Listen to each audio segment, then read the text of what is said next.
Hello guys, मैं रवि वर्मा और आप देख रहे हैं वर्ल्ड हेल्दी एडवाइस। तो आज इस वीडियो में मैं बात करने जा रहा हूं पिप्रासिलिन एंड टैजोवैक्टम के बारे में। पिप्रासिलिन एंड टैजोवैक्टम दोनों ही एक अलग अलग एंटीबायोटिक है जिसका कॉम्बिनेशन एक इंजेक्शन फॉर्म में अवेलेबल होता है।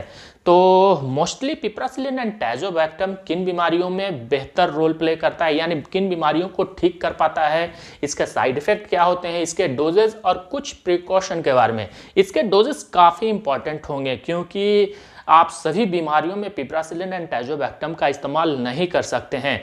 तो इसके डोजेस क्या हो सकते हैं, अगर आपको किसी भी तरह की बीमारी होती है तो कितने डोजेस तक पिप्रासिलिन एंड टैजोवैक्टम का इस्तेमाल किया जा सकता है और कितने दिनों तक पिप्रासिलिन एंड टैजोवैक्टम का इस्तेमाल किया जा सकता है। तो आइए जानते हैं इस वीडियो में। वीडियो लाइक ज़रूर करें और हो सके तो इस वीडियो को शेयर करें ताकि ये इन्फॉर्मेशन दूसरे लोगों तक पहुँच सके।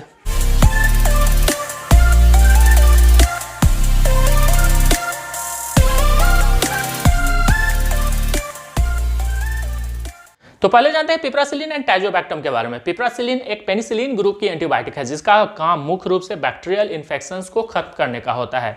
पिप्रासिलिन बैक्टीरियल सेल वॉल को खत्म करता है, उसके बाद उसके ग्रोथ को रोकता है और बैक्टीरिया को खत्म करता है, जिसके कारण जो बैक्टीरिया से संक्रमण उत्पन्न हो रहे होते हैं वो खत्म हो जाते हैं।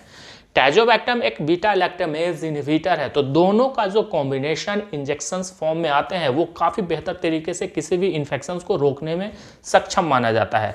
तो आप जानते हैं पिप्रासिलिन एंड टैजोवैक्टम किन बीमारियों में सबसे बेहतर वर्क करता है। तो उसमें से जो पहला है वो है diabetic food infections. Diabetic food infections जो होते हैं वो काफ़ी सीवियर माने जाते हैं और काफ़ी खतरनाक होते हैं। वो काफ़ी देर से ठीक होने वाले इन्फेक्शंस होते हैं क्योंकि जो डायबिटीज़ के पेशेंट्स होते हैं, जो शुगर के पेशेंट्स होते हैं, उनमें अगर किसी भी तरह का इन्फेक्शन उत्पन्न होता है तो वो उस इन्फेक्शन को ठीक करना काफ़ी मुश्किल होता है और वो इन्फेक्शन काफ़ी ज़्यादा समय लेता है ठीक होने में। तो अगर किसी भी शुगर पेशेंट्स को उसके पैरों में किसी भी तरह का इन्फेक्शन हो गया हो, डायबिटिक फूट इन्फेक्शंस काफ़ी तरीके के होते हैं। सेलुलाइटिस भी हो जाता है, मायोसाइटिस भी हो जाता है, अर्थराइटिस, ऑस्टियोमलाइटिस भी काफ़ी तरीके के होते हैं जो डायबिटिक फूट इन्फेक्शंस में काउंट किए जाते हैं। तो अगर किसी भी तरह का प्रॉब्लम शुगर पेशेंट्स को होता है, किसी भी तरह का इन्फेक्शन होता है पैरों में, हाथों में या तो फिर कहीं पे भी इन्फेक्शन होता है, तो उस इन्फेक्शन को ठीक करने के लिए पिप्रासिलिन एंड टैजोवैक्टम काफ़ी बेहतर इंजेक्शंस माना जाता है। पिप्रासिलिन एंड टैजोवैक्टम का जो कॉम्बिनेशन है वो स्किन इन्फेक्शंस में भी काफ़ी बेहतर रोल प्ले करता है। अगर आपको सेलुलाइटिस की समस्या हो गई हो, इम्पेटिगो या तो फिर बॉयल्स की समस्या हो रही हो, तो उन सिचुएशनों में भी पिप्रासिलिन एंड टैजोवैक्टम का इस्तेमाल किया जाता है। लेकिन अगर वो सीवियर कंडीशन तक पहुंच गए हो तभी पिप्रासिलिन एंड टैजोवैक्टम का इस्तेमाल किया जाता है। अगर सेलुलाइटिस की समस्या या तो फिर इम्पेटिगो, बॉयल्स की समस्या आपको इनिशियल पीरियड में है तो और भी कई ऐसी एंटीबायोटिक है जो उन बीमारियों को खत्म कर सकता है। लेकिन अगर वो सिचुएशन सीवियर कंडीशन तक पहुंच गई, एमपीटीओ की समस्या सीवियर हो चुकी है, बॉयल्स की समस्या सीवियर हो चुकी है, काफ़ी ज़्यादा बॉयल्स हैं, तो उस सिचुएशन में पिप्रासिलिन एंड टैजोवैक्टम का इस्तेमाल बेहतर माना जाता है। नेक्स्ट है निमोनिया। निमोनिया में भी पिप्रासिलिन एंड टैजोवैक्टम काफ़ी बेहतर रोल प्ले करता है, चाहे वो कम्युनिटी एक्वायर्ड निमोनिया हो या तो फिर हॉस्पिटल एक्वायर्ड निमोनिया हो। दोनों ही सिचुएशन में पिप्रासिलिन एंड टैजोवैक्टम का इस्तेमाल काफ़ी बेहतर माना जाता है। कम्युनिटी एक्वायर्ड निमोनिया हो या तो फिर हॉस्पिटल एक्वायर्ड निमोनिया हो, वो इनिशियल पीरियड में हो या तो फिर सीवियर स्टेज तक पहुँच चुकी हो। निमोनिया अगर जटिल अवस्था तक पहुँच जाती है तो वह काफ़ी गंभीर मानी जाती है। तो दोनों ही सिचुएशन में पिप्रासिलिन एंड टैजोवैक्टम का इस्तेमाल काफ़ी बेहतर माना जाता है।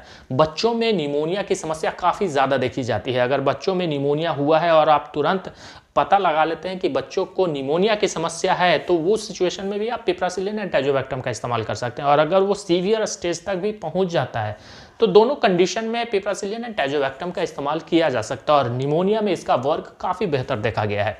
नेक्स्ट है स्टोमक इन्फेक्शन। स्टोमक इन्फेक्शंस में भी पिप्रासिलिन एंड टैजोवैक्टम का इस्तेमाल किया जाता है।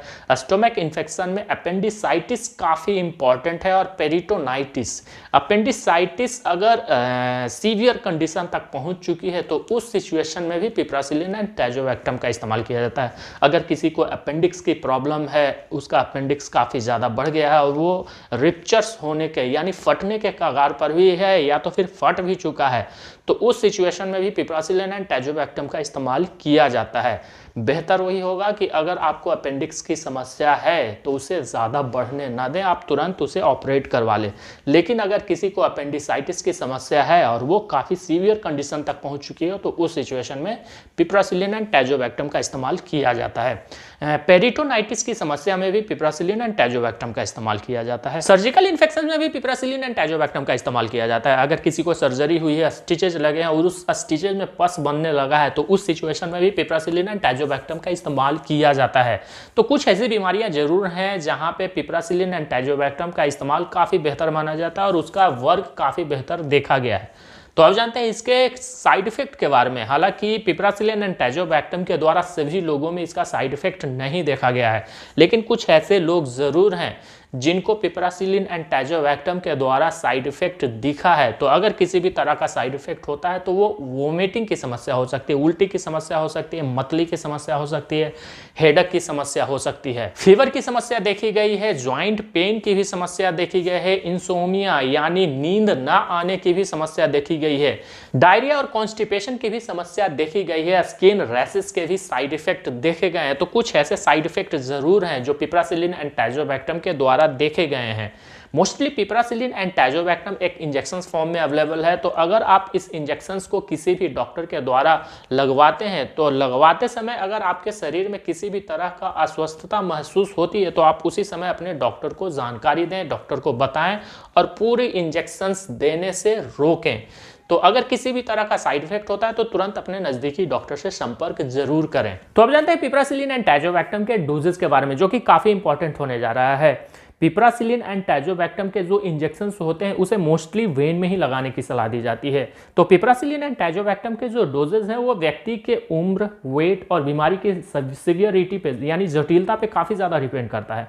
अगर आपकी सीवियरिटी, बीमारी की जो सीवियरिटी है, जटिलता है, वो काफ़ी ज़्यादा है, तो हो सकता है आपको पिप्रासिलिन एंड टैजोवैक्टम के जो इंजेक्शंस हैं वो काफ़ी ज़्यादा दिनों तक लगाने की ज़रूरत हो। लेकिन अगर आपका वेट काफ़ी ज़्यादा है तो हो सकता है इसके जो डोजेज हैं वो काफ़ी हैवी हो आपके लिए। तो मोस्टली इसके जो डोजेज हैं वो 100 mg पर केजी के हिसाब से लगाई जाती है। अगर आपका वेट 40 kg है तो 100 mg पर केजी के हिसाब से आपको पिप्रासिलिन एंड टैजोवैक्टम के डोजेज दी जा सकती हैं।